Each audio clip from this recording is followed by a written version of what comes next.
Hi, good morning, and welcome to Elevenses. It's Wednesday, the 18th of November, isn't it? It's number 87 in the sequence of these shows.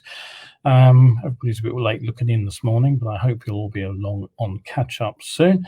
What have we got for you today? Well, Aldi are under fire in Australia for selling helmets along with groceries. It's a bit of an old story, but it's a good one.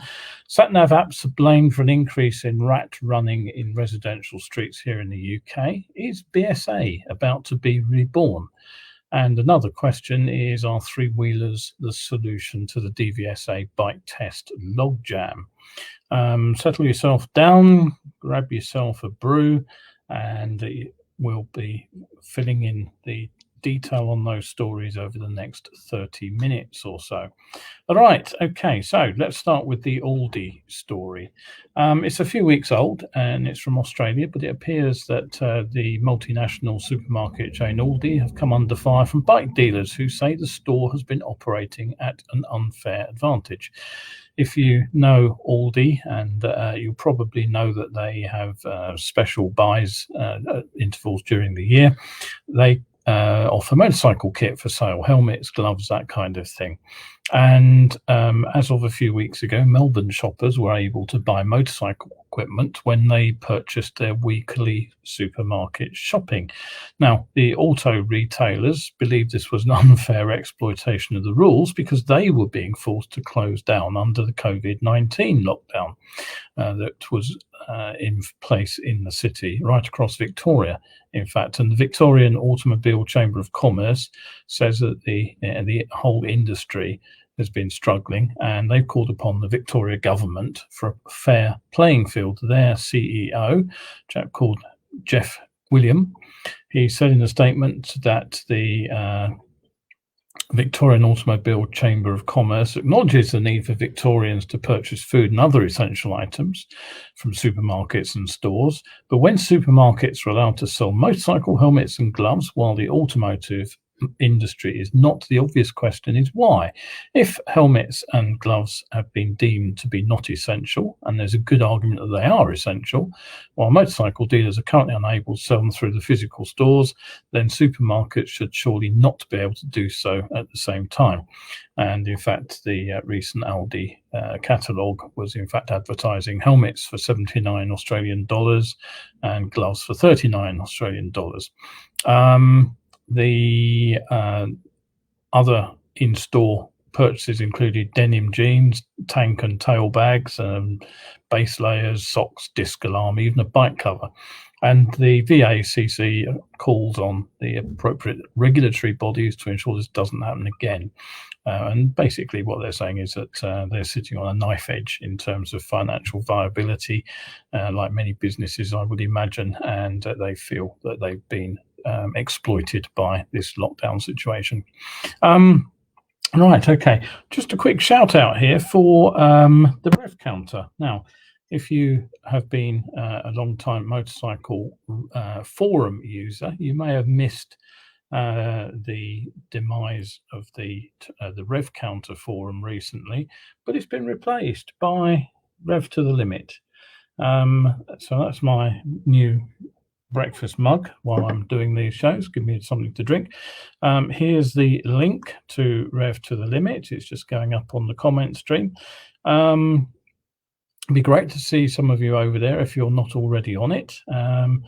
We are obviously trying to get as many members as possible. Forums have fallen a little bit out of use as people have headed off to Facebook and Instagram and Twitter and other of these social news feeds. But in some ways, they're still the best way to meet a bunch of like-minded motorcycling loonies, basically. Not to put too fine a point on it. You'll find all sorts of riders over on the Rev to the Limit, all sorts from all walks of life. Motorcycle instructors like myself, police, bikers, and just a bunch of ordinary people who race, ride, tour, you name it, they'll do it. There are people knocking up some oddball bikes in their garage. There are people who do enduros. I can't even begin to describe how many people you will find over there. And the great thing is, because there are such a wide range of people out there on Rev to the Limit, you'll also find that there is somebody who knows the answer to virtually any question you want to ask. Doesn't matter what it is, whether it's on how to manufacture a part for your 19 something or other Rudge, or whether you should fit a lithium-ion battery to your latest, greatest superbike, somebody will have the answer to your question. So go and have a look at Rev to the Limit, and hopefully you may join us over there at some point. All right, okay. What's next? Rat running in the capital. Again, this is a story which is a little bit, a couple of weeks old, but it's still totally relevant because of what is going on. Now, the phenomenon of rat running, i.e. cutting through residential streets or back lanes to get to your destination rather than using main roads, is nothing new. Yet, according to statistics from the Department of Transport, the prevalence of traffic on residential streets has been increasing dramatically over the past decade. Now, not surprisingly, some people have immediately jumped to the conclusion that it's sat-nav apps doing the damage, and real-time routing apps on smartphones such as Waze, they all aim to reduce our journey times and get us away from traffic bottlenecks, and that does mean cutting through residential areas. And the Google-owned app says you can drive like a local with shortcuts. The contrary opinion comes from the active travel charity Living Streets, who say the smartphone app is wreaking havoc on our streets. Now, Waze has got a longer history than I actually realised. It was rolled out originally as Free Map Israel in 2006, and that was before the iPhone had GPS and when Android was still in development, so it dates back a long way. The thing about Waze is it's updated on the fly by volunteers who report traffic jams, crashes, speed cameras, weather conditions, and all that kind of thing. And the app also tracks your own location and speed, so it can quickly detect where there are holdups, and then it can reroute people onto the fastest route to allow them to save time. I tend to fall in here with the Waze spokesman, who says that roads and streets weren't built for the volume of cars that exist today. And what they're saying is, on average, the number of vehicles on the UK roads has increased by almost 500,000 a year since 2012. And it's the road network that's struggling to keep up with this increase. And because Waze routes its users through the public roads infrastructure, it makes the most effective use of the roads that there are. Now, London itself has experienced a doubling of motor vehicle traffic on quiet roads since 2008. Most other parts of the UK have seen an increase in residential street driving. But we kind of have to ask ourselves exactly why this is. Now, as I say, a lot of people, anti-traffic campaigners, are blaming the internet. The AA president, Edmund King, has a different explanation. He says that it's down to online deliveries, and he says the massive increase in traffic on C roads is probably due to a combination of home shopping and van-based deliveries, which I think is probably a rather unlikely. And he does say that the greater use of sat-navs to avoid traffic congestion is also a likely factor. Okay, there are more delivery vans going up and down the road, but it's not to the extent that could cause the traffic jams that people are talking about, or at least the traffic numbers. There's bound to be a simpler reason if you look for it, and this is what I think it is. In 2007, there were 27 million registered vehicles in the UK. There are now 38.3 million, so that's nearly a third higher. Those vehicles have to go somewhere. The DFT's explanation is that the increase in rising traffic is because of a rising population and economic recovery and the reduced costs of owning and running motor vehicles. Where they get that explanation from, reduced cost, I have no idea. I don't know about you, but my car insurance has more than doubled in the last few years. And on-street parking, which used to be free in many areas, it now costs around £300 a year here just to park on the road. So, okay, my opinion, I suspect a lot of the measures taken to reduce the speed of traffic on major roads has also had an impact. It's all very well restricting the width of main roads and slowing things down and increasing the width of cycle routes.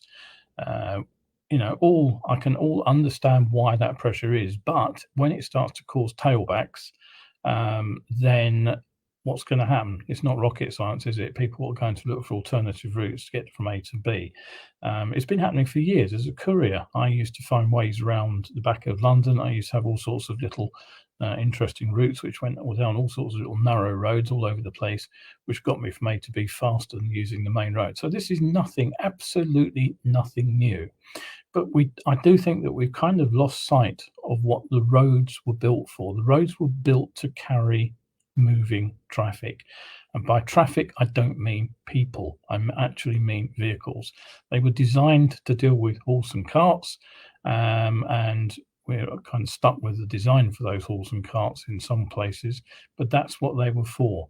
And it seems to me that we're going a bit too far in the direction of making roads pedestrianised areas, when in fact there's often no real requirement for them. There's been a scheme up in Camden, for example, to widen pavements on an area where nobody actually bothers to walk because it doesn't take you anywhere that you want to walk. It seems to be some political madness there, but that's my own opinion on that particular story. But right, okay. Moving on from that little rant, over to what's been going on with motorcycling. Now, over the last few years, I regularly run stories on my Facebook page, and since March, I've mentioned it a number of times here on Elevenses too, about the steady progress of motorcycles manufactured in India and China. And in fact, I looked at a 380 sort of adventure bike just the other day. From China, which actually looks like a pretty solid piece of kit. Now, of course, both India and China have been building motorcycles since pretty much the end of the Second World War, because they are easy to build and they're cheap transport. But particularly as the Chinese bikes started to make it offshore and some landed in packing cases here in the UK, when people did look at them, they were often seen as cheap and nasty knockoffs of Japanese models. There have been a number of cases that have gone to court over patent infringement, for example. The Indian motorcycles were often written off as the superannuated Honda your dad would probably have been riding around a few years earlier on. And in the case of Royal Enfield, of course, they were more akin to what your granddad would have been at home on. But the focus on basic engineering, it's made for bikes that are easy to design, cheap to build, and simple to maintain.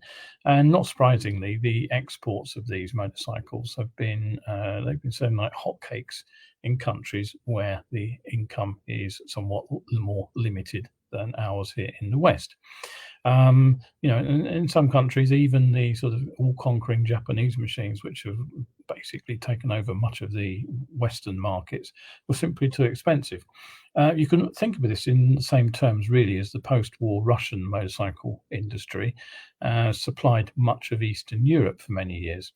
So the Chinese and Indian export markets have been aimed at other Asian countries, Africa, and South America too.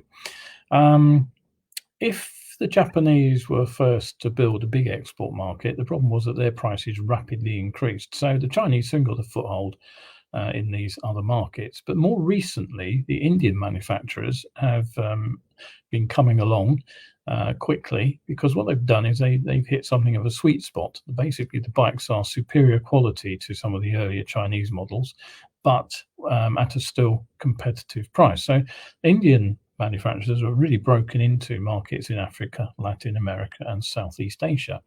And just to give you an idea just how important this is to the Indian manufacturers, Bajaj, who produce motorcycles and tuk-tuks, they build around 2 million motorcycles in October, and they export to 70 countries. And the exports themselves account for around 42% of Bajaj's total sales. nearly 19 million motorcycles over the course of a year. Of those 19 million, around 53% ended up in Africa, many powering the sort of motorcycle taxis that are used over there. Other Indian companies are also significant exporters. TVS, for example, and Hero Motor Corp has just begun to expand into Latin America. But something that's happening somewhat out of sight of us in the West here is that the home market in India and even China has been changing. There's two drives for this. Rising levels of pollution mean that India now has some of the toughest pollution emission control rules in the world. Probably be surprised by that. And in some Chinese cities, motorcycles, the petrol engine bikes, have been banned completely. The second factor is that domestic wealth in both those countries has been increasing, and as is happened here back in the sort of 60s, 70s and onwards, motorcycles have moved from basic transport to something to be seen as a rather more desirable form of moving around. So right as user expectations have risen, so imports from Japan and the West have increased. And that means in turn that those local manufacturers have needed to up their game to compete with these bikes from Japan, Europe and the US.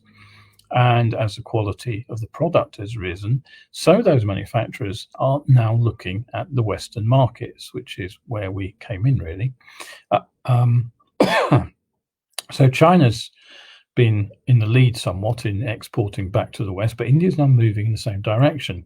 Royal Enfield, for example, has around 660 outlets around the world, and their focus is actually on Thailand, Brazil, Argentina, France and the UK. They've exported nearly 40,000 motorcycles last year, which is a jump of 89% over the previous year. And they're starting to build their bikes out in Argentina, and that'll be one of the first assembly plants outside Chennai. In April, TVS acquired Norton. You probably remember that story. And their aim is to use the Norton brand to export their bikes with a Norton label on, basically, globally. And the link has worked in the opposite direction too. TVS has an alliance with BMW, and the Harley Davidson company, as you probably remember, I told you they were pulling out of India, but what they have done is they've announced a plan to partner up with Hero, not just to sell and service Harley Davidsons out there, but also to develop and sell a range of premium motorcycles under the Harley Davidson brand through a licensing agreement. Now, the latest news involves a British classic icon, BSA. What's happening here? Well, it seems that the BSA brand, which has been picked up by Mahindra Group. Now, that happened some time ago, but what's happened in the news in the last few days is that it's been announced that they are going to restart BSA production here in the UK. They hope to have a facility to assemble motorcycles in the Midlands, not far from the original Small Heath factory, they hope, as soon as the middle of next year. Who are Mahindra? Well, they happen to be the largest manufacturer of tractors in the world, the 20th largest car maker by sales. They own the Riva electric car brand, which also, and they also produce three-wheeled electric rickshaws. They also own the former Czech brand Jawa. They relaunched Jawa in 2018. They relaunched it as a bit of a heritage brand. I have to say I don't like the look of the bikes that they have built, but it's been a success with 50,000 sales in their first full year, and they want to do much the same with BSA. BSA in 1950s, they were the world's largest motorcycle manufacturer. So there's some, real history attached to the BSA name, but within barely 20 years, the company went down the pan, went bankrupt, and it ceased production in the 1970s. Now, for the current project, support has actually been received from the UK government already. They've got a 4.6 million grant to develop electric motorcycles. And the plan is that that should lead to the creation of around 250 jobs. Now, Mahindra already have experience with, as I said, electric technology with the cars and the tuk-tuks. And what they want is to turn BSA away from products that burn fossil fuels towards electric bike technology. So the plan for BSA is to start by producing petrol engine bikes, but to build a research facility that'll be in Banbury, which is a hotbed of motor industry technology generally. That'll develop the electric bike technology further, and then they'll be launching that electric range. So the internal combustion engine bikes are due to go on sale sometime towards the end of 2001. The electric bike should follow fairly close on its heels. Provisional price for a petrol engine bike has been put at between 5,000 and 10,000, but don't hold your breath on that. That could all change. But we could see BSA back on the streets with Indian sort of backing, just as we are likely to see Norton come back fairly soon with Chinese backing. And frankly, with the size of the industries that are behind those names, I think this time it'll be for real. Right, okay, so what else have we got to tell you? Well, don't forget, I am training right through the winter. My courses are open. I'm basically trying to recover some of the income lost through COVID.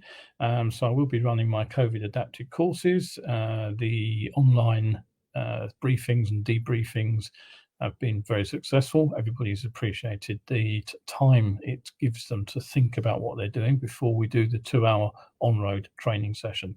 And through the winter, because we've obviously got short days, courses will be limited to 12 noon to about 2:30 in the afternoon, and they'll be running on fine days only. So they would be booked at fairly short notice when the forecast allows. So a day like today would have been ideal, for example.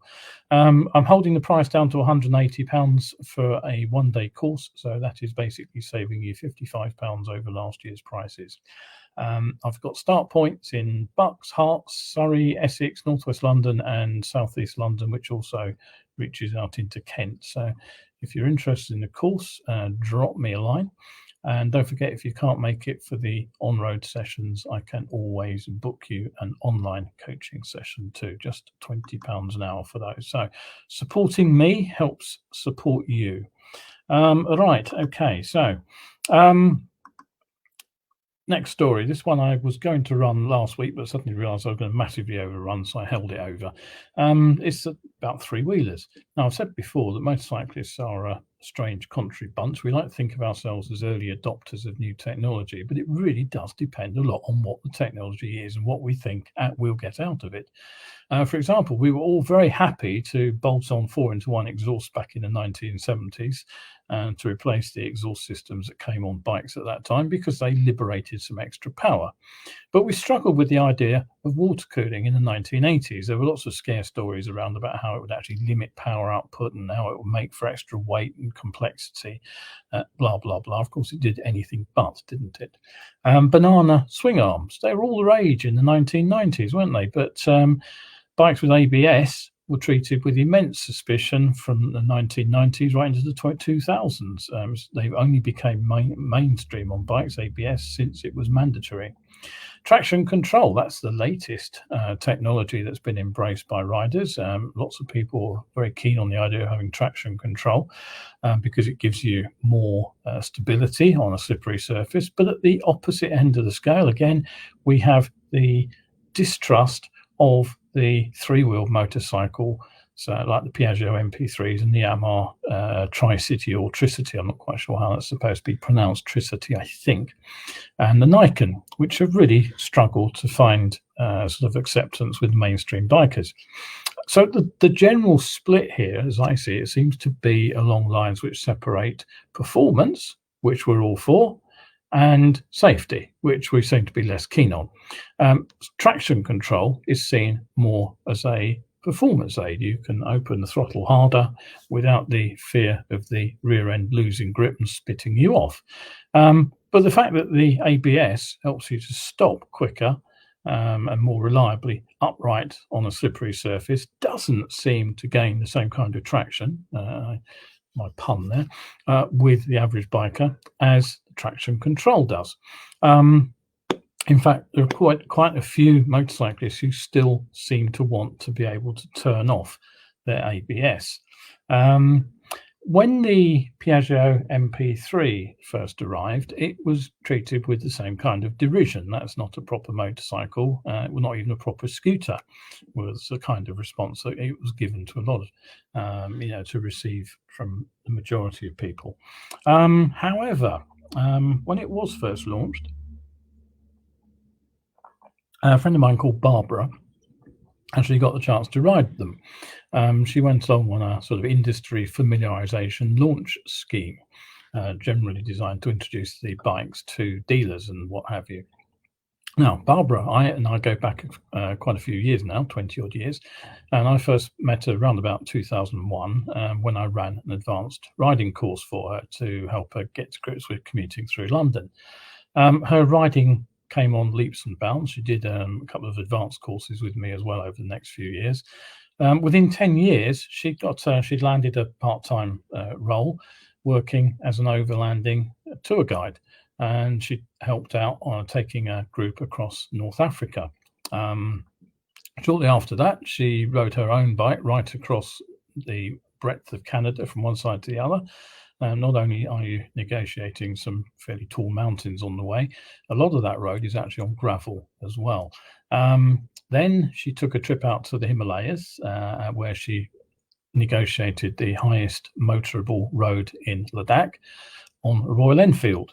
Most recently, she worked with a group, again as a riding guide, taking a bunch of people from Central America all the way down to the tip of Patagonia in South America. So since our first meeting, she's actually become pretty handy with big, heavy bikes on dirt roads. And to be perfectly frank, she's better than me by some stretch on off-road riding. And so suffice to say, I respect her opinions when it comes to the capabilities of motorcycles on poor surfaces. And so when she told me she was going to get the chance to ride the MP3, I was really interested on her feedback on what it felt like. And just to sum it up in a couple of words, what she came back with was, she said it was like riding an ordinary motorcycle, but one that felt uncrashable. And apparently what they did was they let the group take the Piaggios out onto some gravel roads, which they're not designed for. But she said where normally you'd be thinking about the front end grip on a motorcycle, she said the extra grip from the extra front wheel just kept the thing going round. You didn't have to worry about it. And she said, in fact, what you could do was spin up the rear end and slide the thing round the corners. So what relevance has this got to motorcycling generally? Where am I going with this particular story? Well, the answer is plenty of commuters already know the answer to that. If you drive into London or ride into London on any particular morning, you will pass plenty of riders heading in themselves on MP3 Piaggios. In some cases, they'll be passing you because the narrow front end allows them to be ridden almost like a conventional motorcycle in traffic. So it's perfectly possible to filter on these bikes. They don't often get stuck in traffic. But the thing is, for the mainstream biker, they are still seen as something of an oddity. So again, why am I bothering to talk about them? Well, the answer really is the current logjam in the DVSA testing procedure. If you've been following what I've been saying about bike tests, they've gone on hold again for the foreseeable future until at least we're out of this lockdown. And there was already a huge backlog of tests from the lockdown earlier in the year. Now, there's always been a bit of a waiting list for bike tests, but generally motorcycle training schools get around this by pre-booking tests and then basically booking you onto a training course which leads to that test at the end. So people kind of aren't aware of the test delay that the DVSA actually have to getting around to taking a test out. The only people who really notice are the few who put themselves in for a test. But thanks to coronavirus and lockdown, the waiting list has grown and grown. I don't know exactly what it is for bikes at the moment. It will vary from centre to centre, but I have heard of people having car tests cancelled this month and being rebooked in for February. So that's a bit of a crazy long wait. And if things continue badly over the winter months, it's only going to get worse. So, what if you are desperate to get out onto two wheels? Maybe you just fancy getting a bike license and having the freedom of the roads. Maybe your goal is simply to avoid commuting to work via public transport for the foreseeable future. And there are plenty of people sitting in that possible queue at the moment. So, what can you do if you can't get a test? Well, you can always head off to the CBT route when schools reopen. You can book yourself in on a CBT. You come out with a shiny new DL 916, I think it is, if I remember correctly, and then you can stick a pair of L plates on any 125, and off you go, commuting to work or riding for fun, whatever is your particular choice. Now, the limitation there is, of course, you are on a 125, and they're fine for short distance urban riding. You can do longer runs on them, but where they do come up short is on motorway travel, where, frankly, 125 is going to struggle uphill, particularly uphill into a headwind. But of course, the 125 is the limit on your CBT certificate. So, is there a way around the problem? Well, there is, and that's to look at a three-wheeler. Now, the three-wheeled vehicles do have some particular licensing requirements. If the front wheel's more than 460 millimeters apart, it's legally classified as a tricycle, and then it can be ridden on a B car license by anyone over the age of 21. If you're under 21, you need to pass an A2 test, which you have to take on the motorcycle, I believe. I'm not quite sure what about that. I'll check up on that. Or, of course, you go for the 125 version, which just needs the CBT certificate. So just have a quick look at what we're talking about here. This is the 300 Tricity model.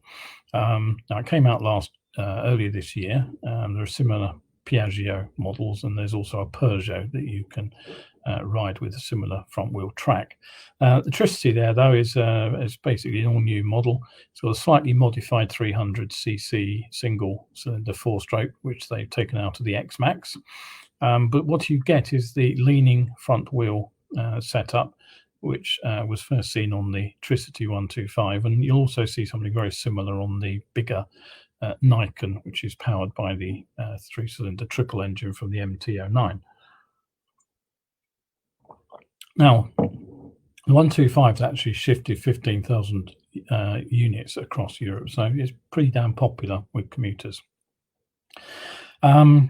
Now, having looked it up on Google, I will admit I'm still confused about exactly who has a necessary license to ride this. Some information pages say you have to have passed the test before 2013. So I thought the .gov.uk website would be the definitive place to go, but in fact, the information on that seems to delight in confusing the reader.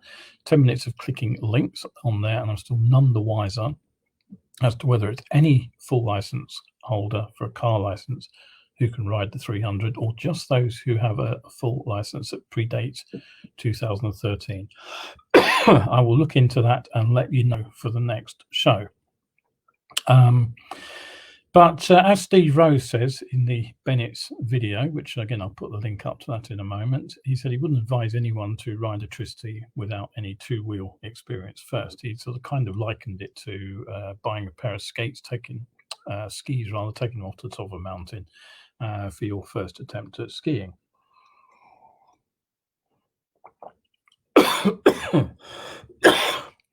What Barbara noted, and also Steve Rose mentions in the video, is that big plus the twin front wheel setup. Lots and lots of stability and confidence. I spent years negotiating slimy roundabouts on a two-wheel bike, and it's not fun, frankly. Excuse me.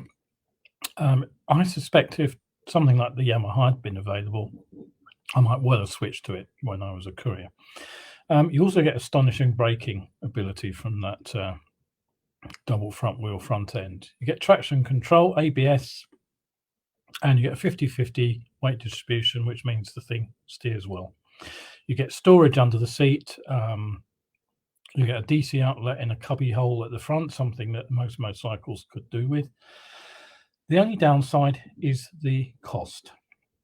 £7,547. That's a bit on the steep side, frankly, but given the price for a season ticket on the train, I still think it could be a good investment for some people. So here's a video you can watch. It's the Bennett's social page, and you can watch some new riders having a look at the electricity there, and you can see Steve Rose's opinion as well. Right, that's it for today. I've overrun slightly, but never mind. Just before I go, don't forget that Motorcycle Live kicks off this weekend, Saturday 21st. James Whittam will be introducing the online program. So do pop over there, have a look at what's going on in lieu of your normal trip to the NEC. Thanks for watching. You've been watching Survival Skills, and Kevin Williams here with Elevenses. Don't forget, you can catch up over on my YouTube channel or all the usual places. Thanks for tuning in, and bye for now.